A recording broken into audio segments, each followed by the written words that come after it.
Alrighty, guys.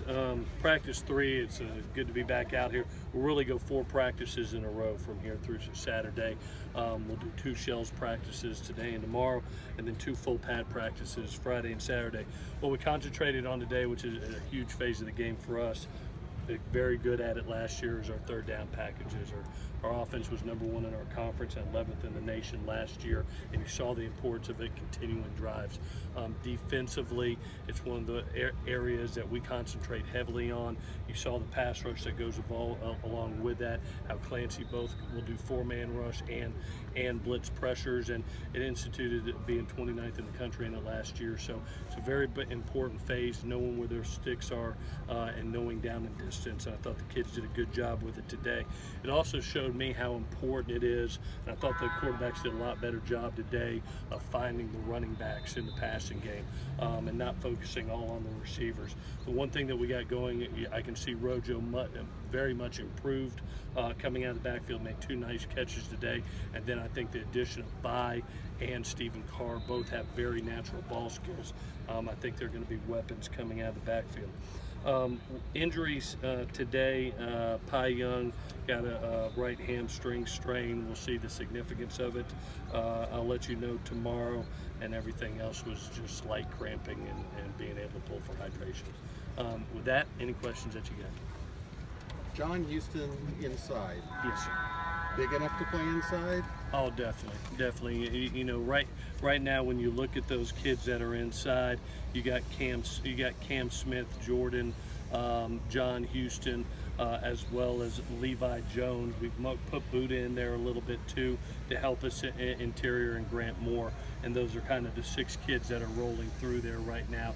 The beauty about John, especially in this league, you see a lot of 3 and 4 wideouts where all of a sudden that Will Dimebacker has to walk out on a slot into the boundary, and his athleticism really comes into play, as well as Jordan's does also. So those are 2 really good athletes that are working that position. Early in camp, we're starting to hear a lot more communication amongst the players on the field, less from the coaches on the sideline during those key moments. How much do you attribute that to the leadership of this team and being in Clancy's system for another season? Yeah, I think it's twofold, and I really think anytime that you can keep a consistency of staff, keep a system in play, the same terminology in play, guys that have now had reps, experience, you tend to step back as a coach and let them take it over, and that's what you want to see.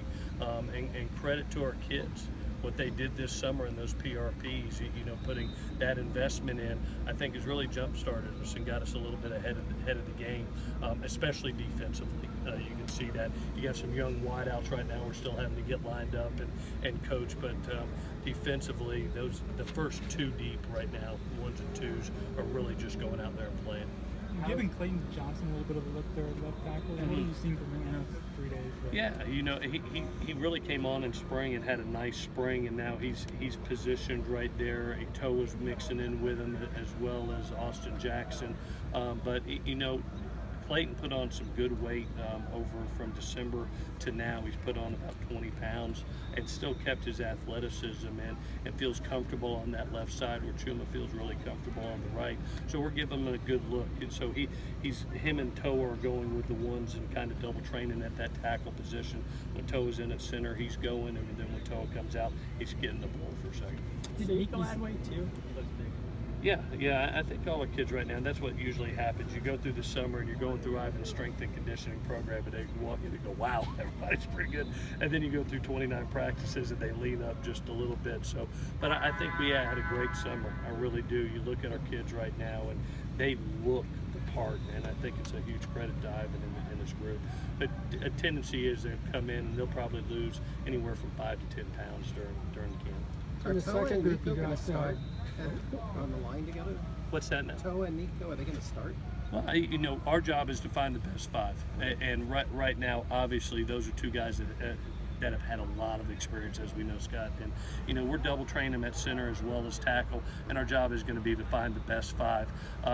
You know, their experience and the reps that they've had, the leadership that bring to the table, you know, they're going to play a lot of ball, and I wouldn't be surprised if they're not in the top 5 when it's all said and done. But those are 2 really good football players that I credit to them because they don't have egos.